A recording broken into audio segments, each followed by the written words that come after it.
यह motion under gravity का question नहीं है, ये नॉर्मल इक्वेशन ऑफ मोशन का क्वेश्चन है। रिएक्शन टाइम वाले क्वेश्चन में डाउट रिएक्शन वाले में आता हूँ मैं, देखो इसकी फिगर बनाए पहले आप सारे, इसकी फिगर बना लो, फिर एक बार इसको कंप्लीट करके फिर रिएक्शन टाइम वाले क्वेश्चन।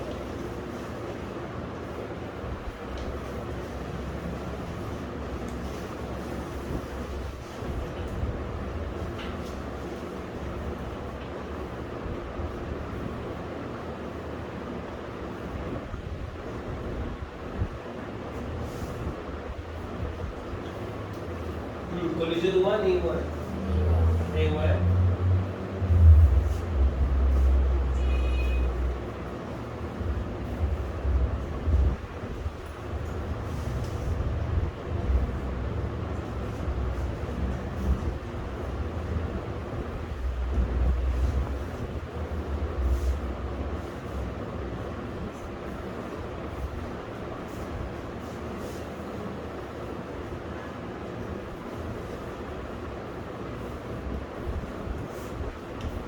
तो अभी तक अगर फिगर थोड़ी बहुत दिमाग में बन चुकी है इसकी, जरा देखें, on a foggy day two car drivers spot each other when they are just 80 metre apart. तो ये दो कार ड्राइवर है, अब कार ड्राइवर है तो कार में ही होंगे, है ना। ये मत सोचना कि ड्राइवर ऐसा जरूर होना है कार में हो सकता है पैदल घूम रहे हो,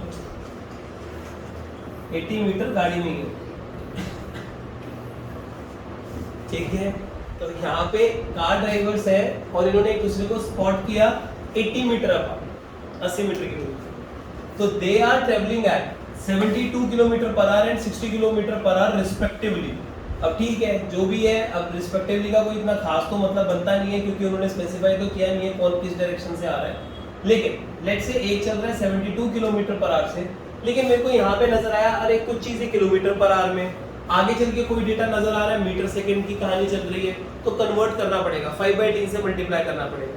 5/3 से करोगे तो 18 कितने टाइम्स 4 जा, तो 4 अगर आएगा 5/3 में तो 20 बन जाएगा। तो ये 20 मीटर पर सेकंड से बॉडी चल रही है। दूसरी बॉडी कितने से चल रही है, ये थोड़ा सा टिपिकल हो जाएगा, 60 किलोमीटर पर आ रहा है, तो आपको लिखना पड़ेगा 60 × 5/3। तो ये 3 की टेबल में आ रहा है 320, 3 की टेबल में आ रहा है 6, थोड़ा सा और कट सकता है अभी, 2 की टेबल में आ रहा है 3, 2 की टेबल में आ रहा है 10, तो 50/3 हो जाएगा, 50/3 मीटर पर सेकंड। तो एक बॉडी इतने से चल रही है और एक बॉडी इतने से चल रही है, ठीक है। अब वो टुवर्ड्स ईच अदर, ठीक है, एक दूसरे की तरफ आ रहे हैं और 80 मीटर की दूरी पर। Both of them simultaneously apply brake, obvious ही बात है, ब्रेक तो अप्लाई करनी भी चाहिए थी इनको, स्पीड तो बढ़ाएंगे नहीं। तो which retard both the cars at a rate of 5 metre per second square. तो अब दोनों की दोनों गाड़ियां 5 मीटर पर सेकंड स्क्वायर पे क्या कर रही हैं, रिटार्ड कर रही हैं। अगर वो रिटार्ड कर रही है तो इसका मतलब इस वाली बॉडी के लिए हमारी फिगर के हिसाब से एक्सेलरेशन कोशिश करो +5 मीटर पर सेकंड लिखो या -5 लिखो, -5। क्यों? क्योंकि इसकी इनिशियल वेलोसिटी +20 है, ये पॉजिटिव एक्स एक्सिस में हमने बनाई है कोई एक बॉडी ए। तो ए वाली बॉडी का जब आप एनालिसिस करेंगे थोड़ा सा ध्यान दे लेना इन बातों पे आप, इंपॉर्टेंट है। ए वाली बॉडी जिस तरीके से हमने फिगर बनाई है इसका u होगा +20, लेकिन जो इसका एक्सेलरेशन होगा that will be -5। Value wise it is 5 metre per second square, लेकिन जब आप इक्वेशन में यूज करोगे इट इज -5, क्योंकि ये वाला डेटा अगर आप यहाँ पे लगाओगे इसकी वेलोसिटी पे तो वो लगेगा हर एक सेकंड में -5 का चेंज, तो हर एक सेकंड में -5 का चेंज आएगा तो इसकी स्पीड कम होती जाएगी। अच्छा ये चेक करो, ये वाली एनालिसिस ऑफ बी अगर हम देखें, इसका u कितना होगा इस वाली बॉडी का फिगर के हिसाब से -50/3 मीटर पर सेकेंड। ये वाली बॉडी जब रिटार्ड करेगी तो इसका एक्सेलरेशन भी 5 बोला है क्वेश्चन में, लेकिन पता है मैं क्या लूंगा उस एक्सेलरेशन को, +5 मीटर पर second square. Yes, that will become इस फिगर के हिसाब से +5 मीटर पर सेकेंड स्क्वायर। समझो, इस गेन करना है इस बात को कि हमारी इस क्वेश्चन में एक बॉडी इधर से आ रही है और एक इधर से जा रही है। ये वाली बॉडी की भी स्पीड कम होनी है विद टाइम, दोनों ने ब्रेक लगाई है, उसकी भी स्पीड कम होगी। इसकी स्पीड कम कैसे होगी जो ऑलरेडी नेगेटिव में भाग रहा है, इसकी वेलोसिटी नेगेटिव ऑलरेडी है, अगर आप हर एक सेकंड में +5 का चेंज लाओगे तो इसकी नेगेटिव वैल्यू कम होनी शुरू हो जाएगी। नेगेटिव का क्या मतलब है, बॉडी लेफ्ट में जा रही है, तो ये वाली बॉडी ये 50/3 से ना फालतू में कंफ्यूजन हो रही है, 2 मिनट के लिए लो कि ये 50 होता है, -50। अगर -50 होता तो +5 मीटर पर सेकेंड स्क्वायर आपको क्या इंफॉर्मेशन देता, हर एक सेकंड में +5 का चेंज। सोचो हर एक सेकंड में +5 का चेंज करो इसमें, तो अब ये वेलोसिटी हो जाती है 1 सेकंड बाद -45, +5 का चेंज अगर आप लेकर आते हैं, -45 का मतलब होता मैं जा तो नेगेटिव डायरेक्शन में रहा हूं, लेकिन पहले से मेरी स्पीड कम हो गई है, पहले मैं 50 से भाग रहा था लेफ्ट में, अब मैं 45 से जा रहा हूं। उसके बाद फिर 1 सेकंड बाद +5 का चेंज आता, -40 हो जाता मेरा आंसर। तो हर एक सेकंड में मेरी स्पीड कम हो रही है अगर मैं इस टाइप का डेटा यूज करूंगा। तो बी के लिए जो एनालिसिस होगा उसमें एक्सेलरेशन पॉजिटिव लिया जाएगा। आप चेक करो ये कॉन्सेप्ट आप तक पहुंचना चाहिए, आप खाली इस चक्करों में मत रहना कि कहां पे प्लस आ रहा है कहां माइनस आ रहा है। वो अगर मैं गाड़ी ए को यहां पे रख देता और बी को यहां रख देता तो ठीक है, उसके हिसाब से फिर मेरे को काम करना पड़ता, फिर ये ए का एनालिसिस बन जाता, वो बी का बन जाता। तो आप ये रट्टे मत मारो कि ए को ऐसे लेना है बी को ऐसे लेना है, आप ये देखो कि जो सिचुएशन वो बोल रहा है वो सिचुएशन कैसे जस्टिफाई हो पा रही। ये गाड़ी अगर प्लस में जा रही है ऑलरेडी तो माइनस का एक्सेलरेशन इसकी वैल्यू को कम करेगा, कोई गाड़ी ऑलरेडी माइनस में जा रही है तो प्लस का एक्सेलरेशन उसकी स्पीड को कम करेगा। ये सेंस कैच करना है, ये पॉइंट आप तक पहुंचना है क्या, ठीक है।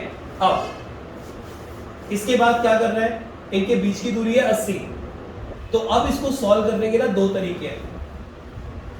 जो आसान तरीका है पहले वो बता दूं आपको अगर इसमें इसकी स्पीड कम हो रही है तो पक्की बात है कभी ना कभी तो ये रुकेगी बॉडी, तो बच्चा पहले से ही ये मान के चले कि लेट से ये आगे चल के कहीं रुकने वाली है, तो इसकी फाइनल वेलोसिटी क्या हो जाएगी 0 अगर स्पीड कम हो रही है। अगर फाइनल वेलोसिटी 0 होने वाली है तो ऐसे केस में अब आप ये देखिए, आप टाइम निकाल, आप यहाँ पे ना डिस्टेंस निकाल सकते हो, v² - u² = 2s से आप ये डिस्प्लेसमेंट निकाल सकते हो कि कितनी दूर जाके ये गाड़ी रुकेगी। आपने ये डिस्प्लेसमेंट निकाली, v² = u² की जगह 20² - 2 * a की जगह -5 * s। क्या चीज u² + 2 अच्छा सॉरी v² - u² = 2s, तो v² - u² = 2s। हाँ ऐसा बन रहा है, तो ये बन जाएगा हमारे पास माइनस का u² हो जाएगा माइनस का 20 का स्क्वायर, और ये माइनस आपस में क्या हो जाएगा, कट जाएगा, तो क्या 20 का स्क्वायर क्या बन जाएगा 400 = 10s, ये हो जाएगा 10s। s की वैल्यू कितनी आ गई 40 मीटर। तो ये गाड़ी जिस तरीके से चल रही है 40 मीटर इसको कम से कम ट्रेवल करना पड़ेगा तो जाके रुकेगी। अब हमें चेक करना पड़ेगा दूसरी गाड़ी कब रुकेगी। अब देखो ये आ गया S1 डिस्प्लेसमेंट ऑफ बॉडी 1।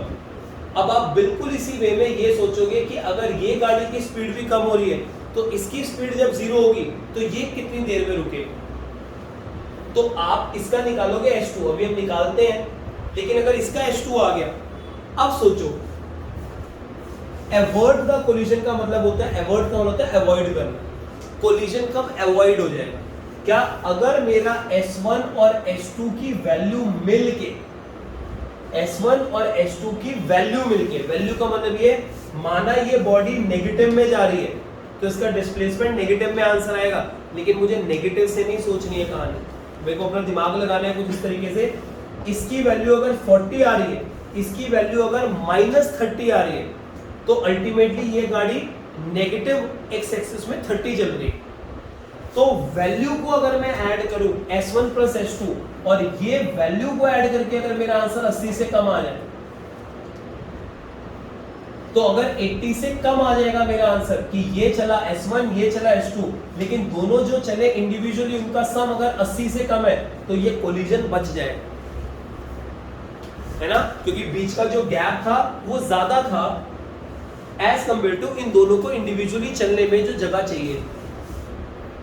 जरा ये सोचना, अगर इक्वल टू भी कर दूंगा तो क्या तो भी तो कोलिजन जस्ट बचेगा। एक बॉडी को S1 चलना है, एक को S2 चलना है, दोनों को मिला के 80 चलना था और 80 की ही दूरी मौजूद थी। ये तो वो वाली बात होगी ना, जस्ट कोलिजन बचेगा। तो कोलिजन कब कब बचेगा, दिस इज द कंडीशन। इसका अपना रुकने का डिस्टेंस निकालो, वो इसका स्टॉपिंग डिस्टेंस कहलाएगा। इसका अपना डिस्टेंस निकालो, वो इसका स्टॉपिंग डिस्टेंस कहलाएगा। दोनों के स्टॉपिंग डिस्टेंस का एडिशन अगर 80 से कम है या बराबर भी है तो ये गाड़ियां रुक जाएंगी। तो ये गाड़ियां मतलब बिना कोलिजन के रुक रही होंगी। हाँ, अगर कोलिजन, ये तो है कोलिजन अवॉइड हो जाएगा, कोलिजन अवॉइड हो जाएगा। कोलिजन कब कंफर्म हो जाएगा कि कोलिजन हो ही रहा है, कब होगा कोलिजन, जब S1 और S2 के जो स्टॉपिंग डिस्टेंसेस है इनका सम ज्यादा होगा एज कंपेयर टू 80। आपको चाहिए था ज्यादा दूरी लेकिन मौजूद था कम दूरी। तो ये तरीका होता है किसी भी कोलिजन के क्वेश्चन को सॉल्व करने का। हमने दो टाइप के कोलिजन के क्वेश्चन करे हैं और दो ही टाइप के क्वेश्चन आए आपके कोर्स में। एक है मोशन अंडर ग्रेविटी में कोलिजन, ठीक है, मोशन अंडर ग्रेविटी में कोलिजन। एक है नॉर्मल कोलिजन, सड़क पे चलते हुए। ये मोशन अंडर ग्रेविटी नहीं हो रहा है, फ्री फॉल नहीं हो रहा है बॉडी का। तो फ्री फॉल वाले क्वेश्चंस में हमें ये फाइनल वेलोसिटी जीरो नहीं ले रहे थे। वहां पे तो हम ये कह रहे थे कि इसको चलने में जितना समय लगेगा इसको भी उतना ही समय लगा। दोनों का एक्सेलरेशन माइनस जी ले रहे थे। एक को x चलाया तो दूसरा 40 - x चल रहा था अभी पीछे वाले क्वेश्चन में। तो उसका अपना तरीका है। लेकिन जब आप ऐसे दो गाड़ियों का कोलिजन करवा रहे होते हो तो ऐसे समय में आपको ये करना है कि इसको अपना चलना है तो उसको अपना चलना है। जो बीच का गैप दिया हुआ है, अगर ये रुकने से पहले जितना चल रहा है और वो रुकने से पहले जितना चल रहा है, अगर ये कंडीशन बन गई तो कोलिजन अवॉइडेड, ये कंडीशन बन गई तो कोलिजन हो जाए। ये कंडीशंस कैसे बन रही है वो आपको समझ। अब यहाँ पे S2 निकालते हैं, एक बार करते हैं सॉल्व। v² - u² = 2s निकाल दिए तो बताना कितना आ रहा है। वेरी गुड, 27.7, लेकिन माइनस में आ रहा हो भाई, अगर आप निकालोगे 27.7 माइनस में आ रहा है। तो अब आपको क्या करना है, ये अगर S2 आया तो ये तो माइनस ये शो कर रहा है, बॉडी नेगेटिव में जा रही है, लेकिन चल तो इतनी वैल्यू नहीं है ना, तो अब आपको यहाँ पे पुट करना पड़ेगा 40। अच्छा, S2 की जगह क्या पुट करके देखोगे, माइनस का या प्लस का 27.7? प्लस का 27.7, क्योंकि आपको तो लेंथ वाइज चेक करना है कि ये जितनी वैल्यू चला है प्लस ये जितनी वैल्यू चला है, दोनों की वैल्यू, दोनों की लेंथ जो ये चले हैं वो 80 से कम होनी चाहिए।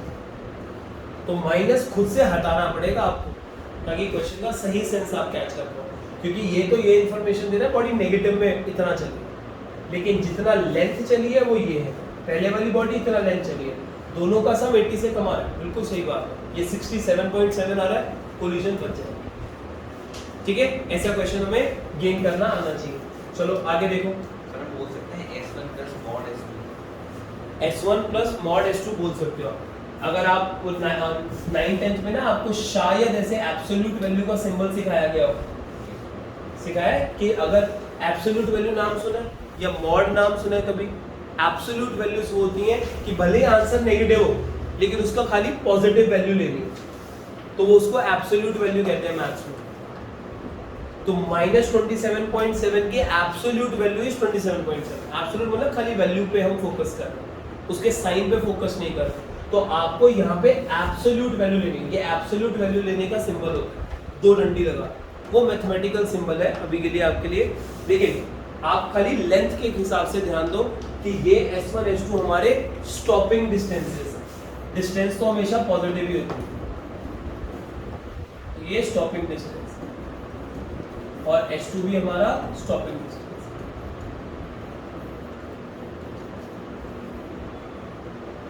ठीक है, S1 S2 स्टॉपिंग डिस्टेंस। ठीक है, जल्दी से एक क्वेश्चन अभी और उठाते हैं।